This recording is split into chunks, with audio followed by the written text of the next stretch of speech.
Saturday Sunday मला लहानपणीपासून खूप आवडतं. सॅटर्डेला सकाळची शाळा सुटायची, संडेला सर्वजण घरी असल्यामुळे पप्पांचं ठरलेलं होतं टिफिन घ्यायचे आणि कुठेतरी फिरायला जायचं.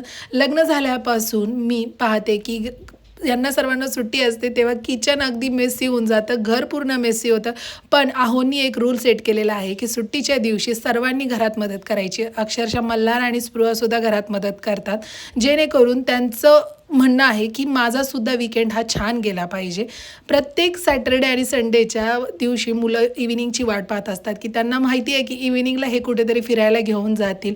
आणि हां, आम्ही इथे फिरताना ग्रुपमध्ये फिरतो. जे फ्रेंड्स माझ्या मुलांना आवडतात त्यांच्या आईवडिलांशी मैत्री करतो, सोबत आम्ही फिरतो. लगभग आमचा एक ग्रुप फिक्स असतो की तोच ग्रुप सर्वकडे फिरायला जातो. इथे जवळच फनफेअर आलेला असल्यामुळे काल मुलांना फनफेअरला घेऊन गेलो. मुलंही खूप खुश झाले, त्यांना पाहिजे त्या गोष्टी ते खेळले. हां, आणि इथे स्ट्रीट फूड चांगले मिळत नाहीत, म्हणजे फार हायजीन नसतं, त्यामुळे बाहेर आम्ही खाणं प्रेफर करत नाही. हो, पण कधी स्प्रिंग पोटॅटो मी ट्राय केला नव्हता, त्यामुळे मैत्रिणीला म्हणलं की चल आपण एकदा ट्राय तरी करून पाहू. त्यानंतर घरी आलो, मुलांसाठी छान पिझ्झा बनवला, मूव्ही बघितली आणि आरामशीर उशिरा झोपलो.